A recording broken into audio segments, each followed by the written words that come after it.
प्रश्नाची उत्तर द्या आमचं. होय होय होय नक्की नक्की.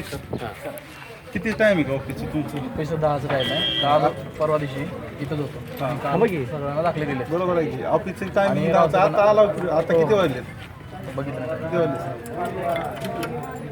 12:30 वाजले. किती वाजले? 12:30. बरं तुम्हाला माहिती आहे ना आज लास्ट दिवस आहे जाती मग ही 200 शेतकरी 9 वाजल्यापासून थांबलेत. तुम्ही सांगा ह्या माणसाने सांगाय तुमच्या 15 मिनिटात तीन सांगतात अंजनगावात आले, मोहोळमध्ये आले, सोलापूरमध्ये आले. ही कशामुळं?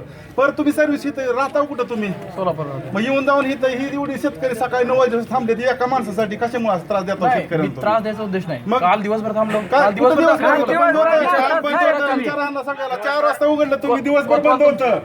दिवसभर बंद होतं. नाही नाही थांबा अगोदर प्रश्नाची उत्तर द्या. बरोबर तुमचं मांडणे तुमच्या प्रत्येक गोष्ट प्रत्येक वेळेस तुम्ही माडाई तहसीलदार तालुक्यात ठिकाण आहे प्रत्येक वेळेस तुम्ही गैरहजर असता. ज्यावेळेस येईल त्यावेळेस मी गेलो तहसीलदार तुमची तक्रार मी तहसीलदार साहेबांकडे गेलो मी गेले नाही आता फोन केले 4 फोन झाले त्यांना सकाळी रेकॉर्डिंग आहे त्यात तुमच्या विरोधात त्या दिवशी मी तहसील मध्ये गेलो तुम्ही वारंवार गैरहजर असता इथं. त्यावेळेस काय सांगितलं तुमचं ऍक्सिडेंट झालाय म्हणून सांगितलं, पाय मोडलाय म्हणून सांगितलं. ठीक आहे मग आता एवढी शेतकरी तुमची वेटिंगला कशासाठी तुम्ही असं त्रास देता लोकांना?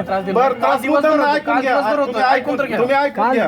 पण आता इथून तुम्ही तयार करून देणार ऑनलाईन तहसीलदार साहेबांना तुम्ही विचारा. तुम्ही ते नाही तिकडे म्हणले तर राहता. मान्य करतो. आता इथून तुम्ही तयार करून देणार. बँकेत जाणार तुम्ही आणि इथं एवढी हातामध्ये लोकांचं नव्हता. इन्शुरन्स घेतील का? आज घेतात का ती एवढे? मी येतो वाटलं तर असं कुठे वाद नाही येतं? तुम्हाला. तुम्ही मी पण येता. येतो, मी एवढ्या पण येतो. लोकांचं तुम्ही भरून द्या आमच्या सगळ्यांचं आता. चला. मदत करतो तुम्हाला. मदत नक्की मदत करतो. मदत करतो नक्की मदत करतो. थोडं साहेब